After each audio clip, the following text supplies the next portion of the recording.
Mesdames, Messieurs, bonjour, bienvenue à l'émission La Parole vivante. Et ce n'est non seulement une invitation à lire la parole de Dieu, mais aussi à admirer cette vue panoramique sur Jérusalem. Nous poursuivons notre visite touristique, Jeff. Et ça va bien jusqu'à maintenant? Oui, ça va très bien, oui. On est vraiment bien reçus. Encore une fois, on veut remercier le gouvernement israélien de nous avoir invités à leurs frais pour pouvoir faire ce tournage. Donc, on apprécie énormément, on les remercie beaucoup. Jean-Pierre, bonjour. Bonjour, Régent. Et toi, ça va aujourd'hui? Oui, je suis tellement content d'être avec vous autres ici à Jérusalem. C'est le fun, c'est inspirant d'être ici. C'est pas ta première venue? Non, mais quand même d'être là et de voir, d'être conscient d'être dans un lieu si important et où il s'est déroulé des choses si grandes pour l'histoire de l'humanité. Je pense que ça nous stimule. Il s'en est passé des choses à Jérusalem, des faits et même des miracles. Le thème que nous voulons faire ressortir dans cette émission, c'est le Dieu de la promesse. Voilà le thème que nous aborderons aujourd'hui à l'émission La Parole vivante.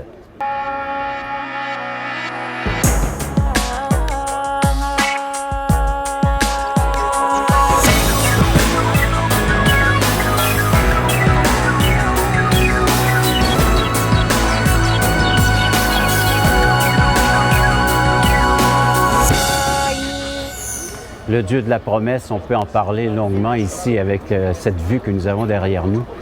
Jean-Pierre, tu peux nous parler de l'intervention divine concernant cette ville et ce lieu? Oui, bien, en réalité, Régent, si on est ici, c'est parce qu'un jour, Dieu a décidé de faire une promesse à un homme. Il a porté son regard sur un homme. On ne sait pas pourquoi il a choisi cet homme-là, qui venait d'ailleurs d'une nation païenne, et qui n'avait pas un arrière-plan qui, me semble, l'amenait à être un personnage si important. Mais Dieu l'a choisi et Dieu lui a fait une promesse incroyable. La promesse que Dieu a faite à cet homme, en réalité, elle nous bénit aujourd'hui, cette promesse-là. Donc, on est touché par cette promesse-là. Et d'ailleurs, Jeff, on pourrait dire que toute l'humanité est concernée par la promesse que Dieu a faite à Abraham. Parce que finalement, cette promesse disait que toutes les familles de la terre pourraient être bénies. Il y a plusieurs plans même sur la bénédiction qu'on a reçue par cette promesse. Il y a une bénédiction, même l'influence du peuple juif sur les nations du monde, entre autres l'Occident, mais même aussi les autres nations, ont contribué énormément finalement au développement, déjà là en partant. Mais la plus grande des promesses, c'est sûr, ça reste notre rédemption. Est-ce qu'il y a un moyen de sortir de cette vie en vie? C'est sûr qu'on meurt, là, mais... Y a-t-il une vie après la vie? Oui, exactement. Y a-t-il moyen d'avoir une espérance autre que de dire, bon, mais j'ai juste ça à vivre, puis après ça... Parce on arrive, même si on dit tous qu'on arrive égaux dans cette vie, il y a des plus égaux que d'autres, là, tu sais. C'est avec... Il y a une espérance néanmoins qui dit que malgré ce qu'on va vivre ici, on peut capitaliser sur ce qui vient à cause de cette promesse. À cause d'une promesse où le Dieu d'Abraham, d'Isaac et de Jacob s'est engagé envers l'humanité. Le Dieu qui nous est révélé dans la Bible, c'est un personnage quand même impressionnant. Puis il me semble que si nous, on avait inventé Dieu, on ne l'aurait pas fait comme le Dieu qui ressort de la Bible. Tu sais, par exemple, cette promesse-là était conditionnelle au fait qu'Abraham aurait un fils. Mais ce fils-là est venu très, très tard, à l'époque où Abraham, physiquement, ne pouvait plus avoir d'enfant. Donc, déjà là, c'est un peu bizarre. Et après que le fils est là, alors Abraham va lui dire, tu vas aller offrir cet enfant-là en sacrifice sur une montagne. Et cette montagne-là, c'est le mont Moria qui est juste derrière nous. Les gens voient derrière le dôme du rocher, le dôme étincelant. Et sous ce dôme-là, il y a une pierre qui, semble-t-il, selon l'histoire, selon les archéologues, serait l'endroit où Abraham serait venu avec Isaac pour l'offrir. On sait que finalement, Dieu a arrêté le bras parce qu'il voulait expérimenter la foi d'Abraham, mais quand même... C'est un agneau qui fut offert à la place du fils. Voilà, c'est quand même une figure d'un sacrifice beaucoup plus grand qui allait être accompli ici et qui, ce sacrifice-là, serait très bénéfique pour chacun d'entre nous, finalement. Donc, c'est vraiment impressionnant. On est finalement impliqué dans une vie avec un Dieu qui s'engage, mais qui ne fait pas simplement des promesses, mais en même temps, il scelle par des alliances. Oui. Et il y a eu des alliances, entre autres, avec l'humanité au tout début, une promesse faite à la femme, à Ève. C'est vrai, oui. Et après ça, il y a une promesse puis une alliance qui s'est faite avec Noé. Il y a une alliance qui s'est faite suite à Noé avec celle, on va dire, d'Abraham. D'Abraham, finalement, qui devait avoir un fils par cette postérité, sortirait la postérité. qui écraserait la tête du serpent. On va voir peut-être dans d'autres émissions justement le Golgotha, où est-ce que Christ a été crucifié, le lieu du crâne. C'est quand même intéressant de savoir qu'il va écraser la tête du serpent et il est crucifié des milliers d'années plus tard sur un lieu qu'on appelle le lieu du crâne. C'est quand même spécial. Ce sont des lieux que nous allons visiter ensemble. Vous faites partie, j'espère, de cette visite touristique avec nous en participant aux émissions Paroles vivantes. Vous pouvez également le faire par écrit, par téléphone, 1-877-l'Espoir ou toutchrétien.com, espoir.ca. Faites-nous part de vos commentaires, de vos réactions, un service gratuit. Vous pouvez faire la demande de notre littérature. Après la pause, on va regarder ensemble des grands personnages qui ont marqué cette ville. Notre foi ne repose pas sur un saut dans le vide. Notre foi repose sur des faits historiques. Absolument. Assistez à un merveilleux déjeuner de l'espoir dans votre région. Un invité vous racontera comment Dieu a transformé sa vie et comment son cœur, souffrant, a trouvé une joie indicible en développant une relation personnelle et intime avec Dieu et son Fils Jésus-Christ. Des églises locales organisent de tels déjeuners dans plusieurs régions du Québec. Découvrez où et quand vous pouvez assister à un déjeuner de l'espoir dans votre région en visitant le site espoir.ca et en cliquant sur l'onglet « Déjeuner ».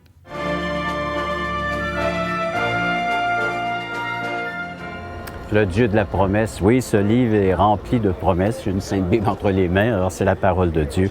Et on a passé des personnages ici. Oui, Jérusalem, c'est une ville un peu surprenante parce que, en réalité, au point de vue de grandeur de ville, etc., c'est pas une ville qui était, on dirait, destinée à avoir le rôle qu'elle a joué dans l'histoire. Et cette ville-là a été convoitée. Il y a eu des guerres incroyables ici. On voulait posséder, c'est comme si posséder Jérusalem, c'était important pour les grands monarques.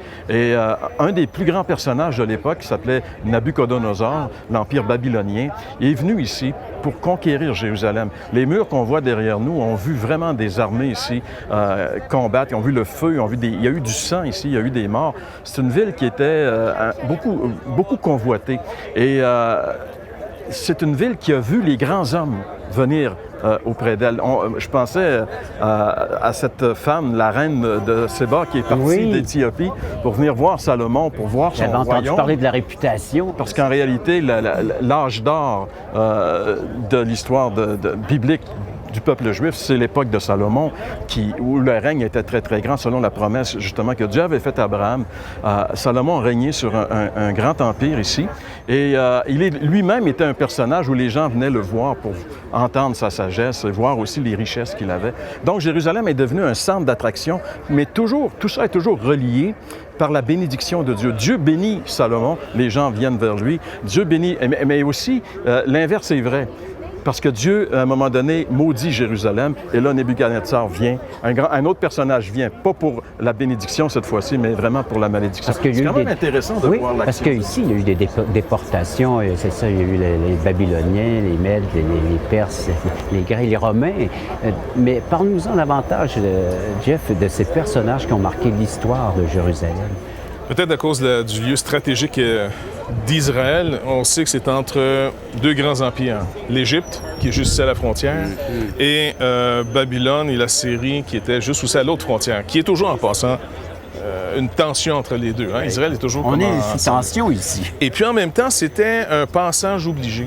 C'était dans le fameux croissant fertile, donc c'était un lieu finalement stratégique pour les armées. Mais en même temps, Israël n'est jamais devenu un empire si gigantesque. Ça a resté quand même assez modeste, on peut dire, en territoire conquis. Là.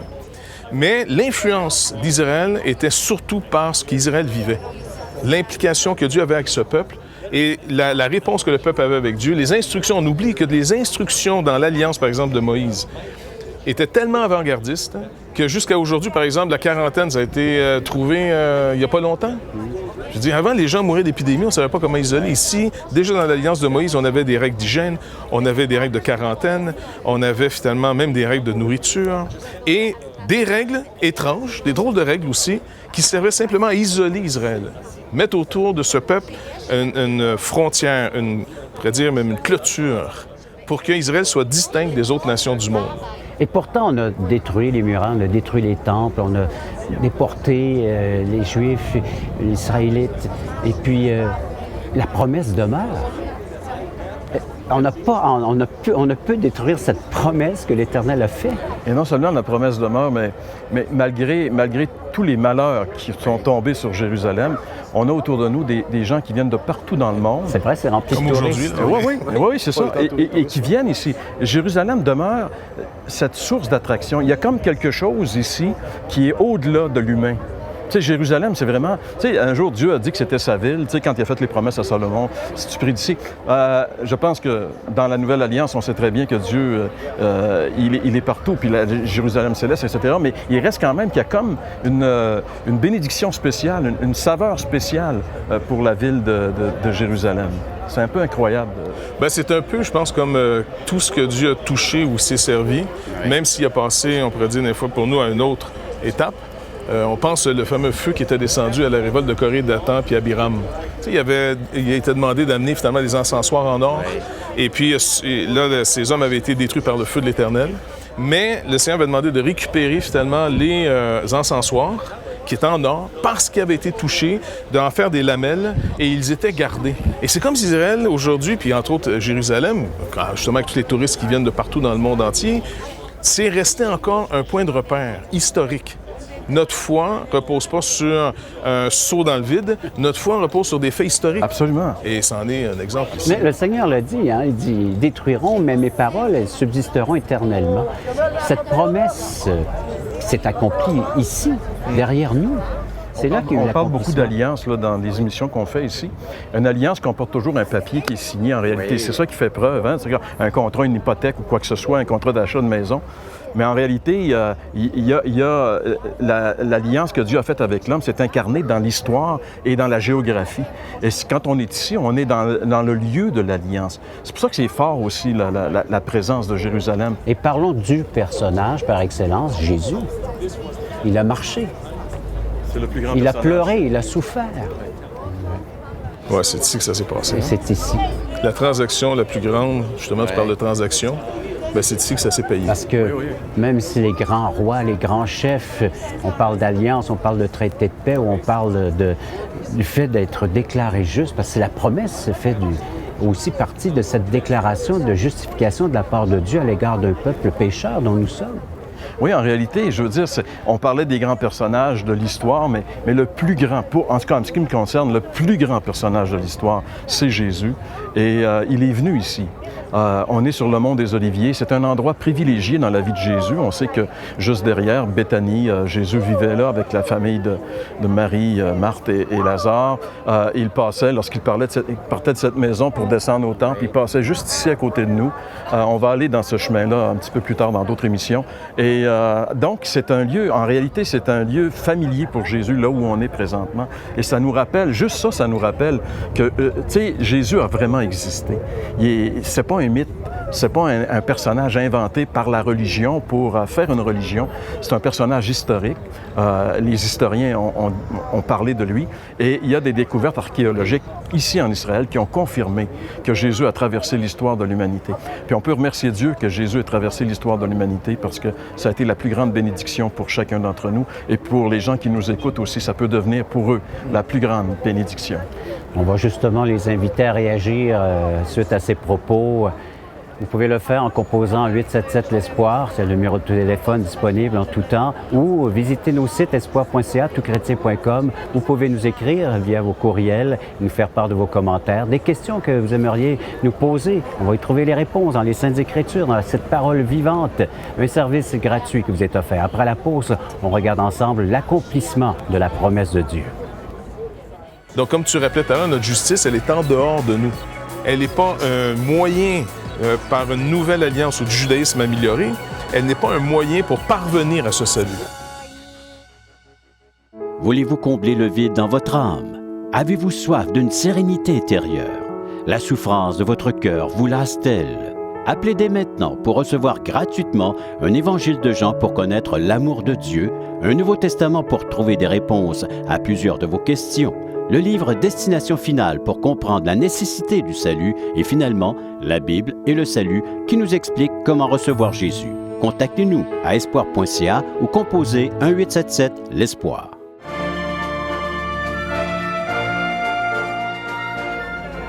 devant une vue panoramique de Jérusalem, là où l'histoire a été écrite. Non seulement l'histoire, mais des faits, puis des faits qui devraient marquer notre vie aussi. On parle de l'alliance faite à Abraham par l'Éternel Dieu. On parle de l'accomplissement de cette promesse ici même à Jérusalem. On peut parler de cette justification. Comment l'être humain peut être justifié devant Dieu? Ça, c'est la grande question, hein? Oui, bien, c'est un terme que Paul a développé qui est pas commun, je pense, pour les gens, de mélanger spiritualité avec justice, justification, système légal. En réalité, tu sais, c'est pas tout à fait normal d'en arriver là. Paul a développé ça pour vraiment nous faire comprendre, tu sais, que on est devant Dieu des gens qui sont endettés. On est devant Dieu des gens qui doivent des choses. On n'est pas clean devant Dieu, tu sais. Et on peut pas, par nos propres moyens, arriver à liquider cette situation-là. Et c'est pour ça que Dieu, l'Alliance, s'est engagé, lui, à venir nous offrir un moyen de sortir de ce dilemme-là. Et ça c'est la venue de Jésus et son œuvre accomplie à la croix, finalement. C'est le seul moyen d'en sortir parce que s'il fallait payer, je pense qu'on ne mesure pas la dette. Il y a quelqu'un qui il rappelait une illustration intéressante. Si tu vas chez le médecin, et puis, tu as plus ou moins mal, mais tu te sens juste fatigué un peu. Puis, tu arrives, le médecin dit, écoutez, vous rentrez d'urgence à l'hôpital. Et puis là, traitement particulier. Mais toi tu étais juste un peu fatigué. Tu jugeais pas ton mal si grave parce que tu jugeais en fonction de tes symptômes, vrai? Ouais. Mais c'est le médicament, c'est le traitement qu'il faut pour traiter la maladie qui définit la maladie que tu as, sa gravité. Ouais. Nous, on pense que c'est peut-être... Il y a des gens peut-être qui se sentent très coupables, d'autres se sentent plus ou moins coupables, peu importe la condition morale dans laquelle on peut être aujourd'hui. Le problème, c'est que certaines personnes sentent moins, d'autres sentent beaucoup cette culpabilité, tu sais, cet endettement que tu dis, là. Le problème, c'est pas ce que moi je pense. C'est ça le problème. Quand j'essaie de faire l'évaluation moi-même, je peux pas l'évaluer comme il faut. Mais juste ici, il y a beaucoup de pratiques religieuses. Écoute, c'est la métropole. Trois grandes religions monothéistes ici. Oui. Donc, mais tout le monde arrive finalement avec un peu son circuit, nous aussi en passant, tu sais. Et le problème, c'est que si je suis pas en train de regarder le prix que ça a coûté, je peux pas évaluer la gravité du problème. L'humanité travaille beaucoup à essayer de réparer, trouver des solutions. Les gens travaillent à trouver toutes sortes de moyens d'en sortir, d'améliorer la situation, la condition humaine.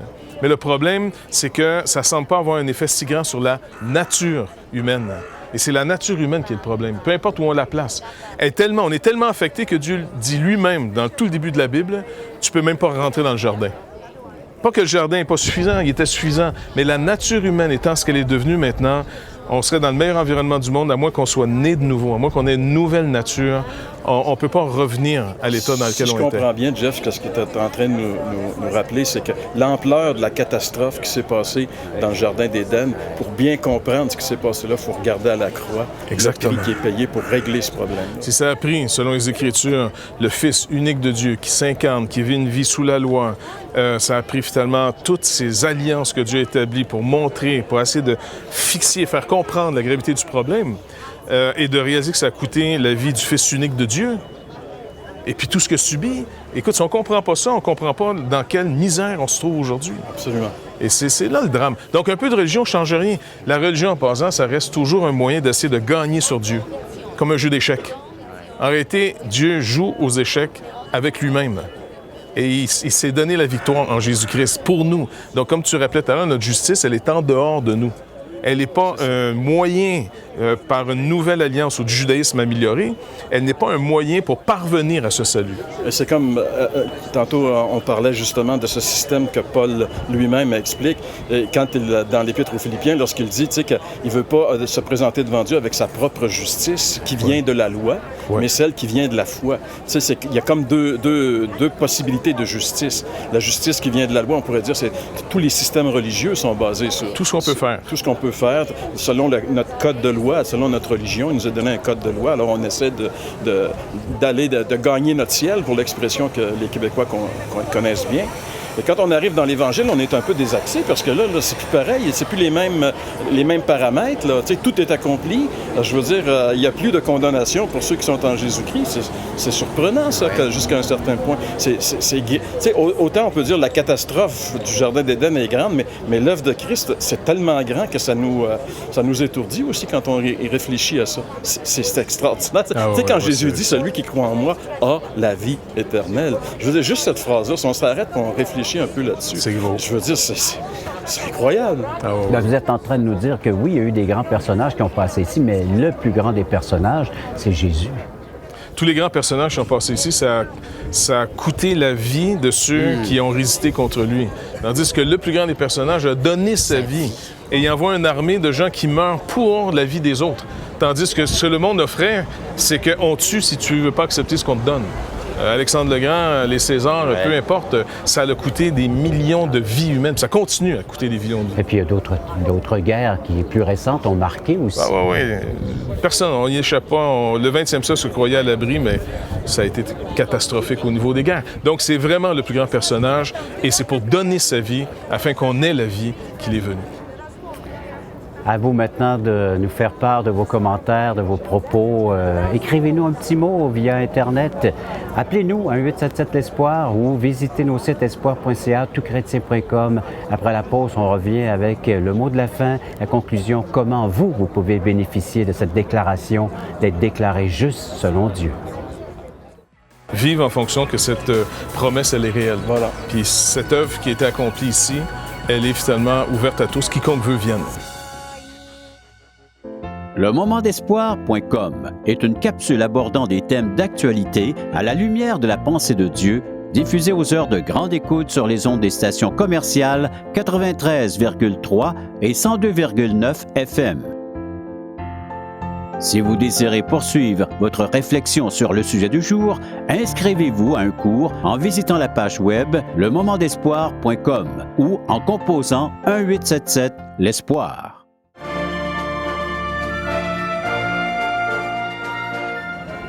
Faisons référence maintenant à la parole vivante, à la Bible. Romains chapitre 4, ce que déclare l'apôtre Paul au sujet de la justification d'un pécheur. Il dit, « Que dirons-nous donc qu'Abraham, notre père, selon la chair, a obtenu? Si Abraham a été justifié par les œuvres, il a sujet de se glorifier, mais non devant Dieu. Car, que dit l'Écriture?